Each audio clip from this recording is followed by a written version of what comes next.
राधे राधे दोस्तों, आमलकी एकादशी की आप सभी को शुभकामनाएं। फागुन मास के शुक्ल पक्ष को जो एकादशी पड़ती है उसे आमलकी एकादशी कहते हैं और इस दिन मान्यता है कि श्री हरि विष्णु और आंवले की पूजा की जाती है। साल 2024 में इस व्रत को 20 मार्च में रखा जाएगा। तो इस दिन सुबह सुबह प्रातः काल उठकर स्नान आदि करके श्री हरि विष्णु भगवान का पूजन और संकल्प करना चाहिए। तो पूजा विधि शुरू करते हैं। हमने यहाँ पर श्री हरि विष्णु भगवान के सामने एक दीपक प्रज्वलित किया है। उसके बाद अब हम उन्हें धूप दिखाकर भोग लगाएंगे।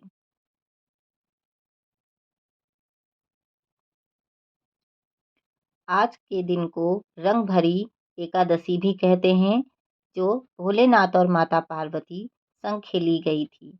तो इसलिए आज श्री हरि विष्णु के साथ साथ भोलेनाथ का भी रंगों से पूजन करेंगे और उन्हें रंग चढ़ाएंगे। तो इस तरह हमने सब पर रंग लगा दिया। अब हम व्रत कथा आमला एकादशी की प्रारंभ करते हैं। तो सबसे पहले यहाँ पे हमने किताब का पूजन किया, टीका लगाया, जल छिड़का। उसके बाद हमने कथा प्रारंभ की। फागुन शुक्ल पक्ष के आमला एकादशी की कथा इस प्रकार है। श्री कृष्ण जी बोले, हे युधिष्ठिर, फागुन मास के शुक्ल पक्ष की एकादशी का नाम आमला एकादशी है। एक समय वशिष्ठ मुनि ने मानधता राजा से पूछा, समस्त पापों का नाश करने वाला कौन व्रत है? वशिष्ठ जी बोले, पौराणिक इतिहास कहता हूँ। वैश्य नाम की नगरी में चंद्रवंशी राजा चैत्र रथ नामक एक राजा राज्य करता था। वो बड़ा धर्मात्मा था, प्रजा भी उसकी वैष्णव थी।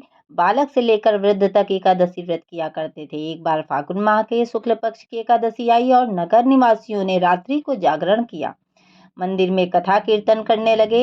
एक बहेलिया जो कि जीव हिंसा से उधर पालन करता था, मंदिर के कोने में जा बैठा। आज वो शिकारी घर में रूठ चुका था, दिन भर खाया पिया कुछ भी नहीं। रात्रि को दिल बहलाने के लिए मंदिर के कोने में जाके छुप बैठा। वहां विष्णु भगवान की कथा तथा एकादशी व्रत का महात्म्य सुना। रात्रि व्यतीत हो गई, प्रातःकाल घर को चला गया। भोजन पाया तो उसकी मृत्यु हो गई। आमला एकादशी के प्रभाव से उसका जन्म राजा विदुरथ के घर हुआ। उसका नाम बसूरत प्रसिद्ध हुआ। एक दिन राजा वन विहार करने गया और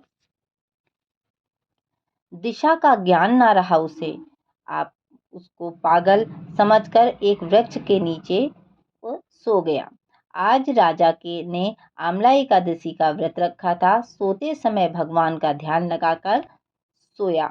इधर मलेच्छों ने राजा को अकेला देखा।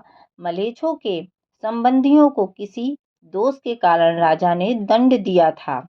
इसी कारण उसे मारने आए उसे मारने आए मलेच्छों ने जब सोते हुए राजा के शरीर से पर प्रहार किया तो उनके शरीर से एक सुंदर कन्या उत्पन्न हुई थी।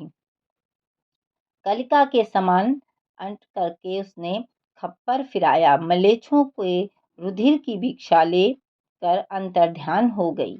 राजा ने जग कर शत्रुओं को मरा हुआ देखा और आश्चर्य में पड़ गया। मन में कहने लगा, मेरी रक्षा किसने की? आकाशवाणी हुई, बोली, आमला एकादशी के प्रभाव से तेरी रक्षा श्री हरि विष्णु भगवान ने की है। तो इस प्रकार राजा के एकादशी व्रत के प्रभाव से उसकी रक्षा माता एकादशी ने की। तो इस प्रकार श्री हरि विष्णु और माता एकादशी की कथा समाप्त कर अब हम आरती करेंगे।